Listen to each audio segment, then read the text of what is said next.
भौजी का हनन दो कैसन तू आज बड़ा भकुआ आइल बड़ू हो। अरे जाए दे तू बोला मत, हमार दिमाग वैसे ही खराब है।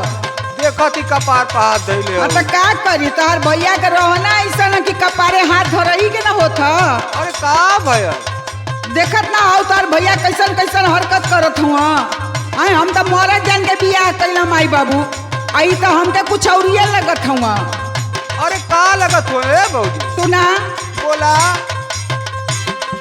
पहिना के लहंगा देखावे नखरा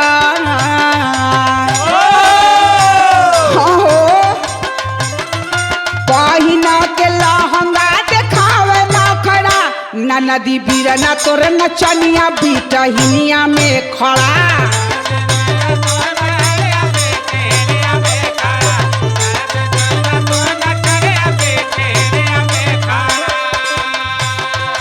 आ गईला हाँ। अरे अरे अरे अरे ई का तू कुल का करत हवा तो कतन को लाज शर्म ना लगत ह। खाई के दाल भात खइबे अचार, अब राती बेरी सुतले रहे तो गलती हो गई, पूरे गाँव में ढिढोरा पिटबे। हमरे तो दिमाग के ऊपर हो गल है।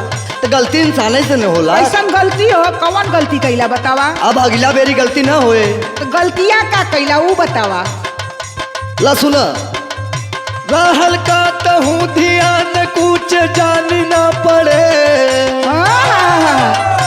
कहाँ ध्यान रहल। ला सुना, रहल का तहु ध्यान कुछ जान ना पड़े, पहिन सालवा के ऊपर बुतवा चल पड़े। इनका बात सुना। हाँ इतना बकलोल हम। अरे तो नींद में हो गई ना।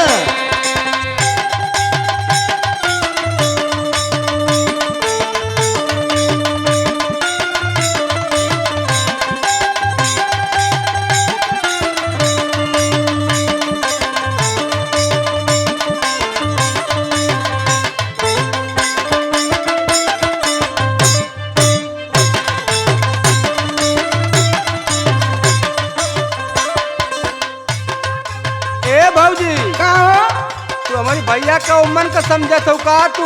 अरे तो का समझी, ऐसा नहीं कमावा करत हुआ। बतावा इनके इतना ध्यान गायब रहल कि ऊपर बुशर्ट पहन लेला, नीचे हमार साया पहन लेला। बतावा तो के पता गाँवपुर का कहला। का कहला भौजी सुना, ताना मारे लोगवा कहे पियावा तोर नचनिया, सब ये कहला।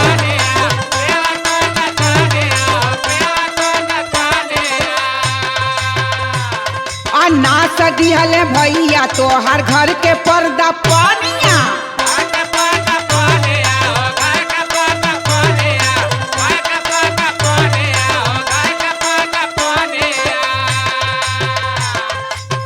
ऐसे ऐसे कह देनी, कैसे कैसे तो हाथवा करके ही चलल हो। देखे में एकदम हम का बताई, हमार तक कलम फूट गल। कहो तू सुधरबा कि ना सुधरबा। अरे गलती हो गई, नेक्स्ट बेरी सुधर जाब ना। मान ला चला था सयवा वाला गलती हो गल। हाँ। लेकिन तोहरा चलवा सौरवा में काहे गलती होता। अरे चलवा जोन भगवान दिले हन वही न रहे। ताना मारे लोगवा कहे पियवा तोर नचनिया, नाच दिहल भैया तो हर घर के पर्दा पानिया। और सुना, पहिने रहल साड़ी रहे सीतवैया से जड़ा, पहिने रहल साड़ी रहे सीतवैया से जड़ा। ना नदी बीरना तोर नचनिया बिटिहिनिया में खड़ा।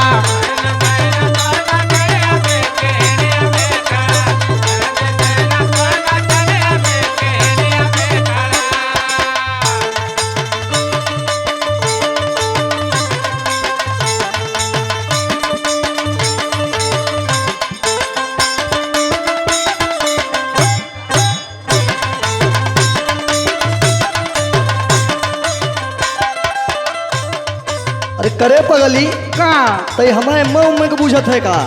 अरे तार हरकत है ऐसा तब न बुझत है। माला शरीर है डिसबैलेंस हो जाला, दूठे गदेला भई रहन का नहीं जानत है। अच्छा ढेर बोला मत, तू का कहे चाहत कहा। ला सुनो तब, साड़िया न रहल रहल साटा चमकाऊ। अच्छा हाँ बतियाइबा।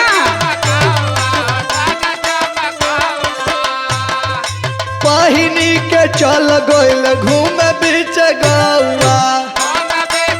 चुप रहा, झूठ मत बोला।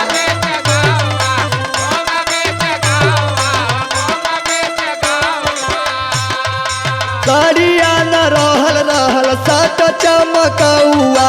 पहिनी के चली गइल घूमे बीच गौआ। अच्छा, पाता पवनी डोरी जब कमरिया में गड़े, पाता पवनी डोरी जब कमरिया में गड़े, पहिनी सायवा के ऊपर बुतटवा चल पड़े।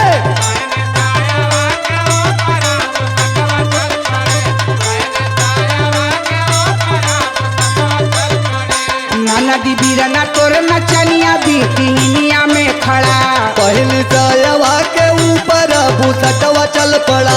नाना दी बीरना तोर नचनिया बिकिनिया में खड़ा।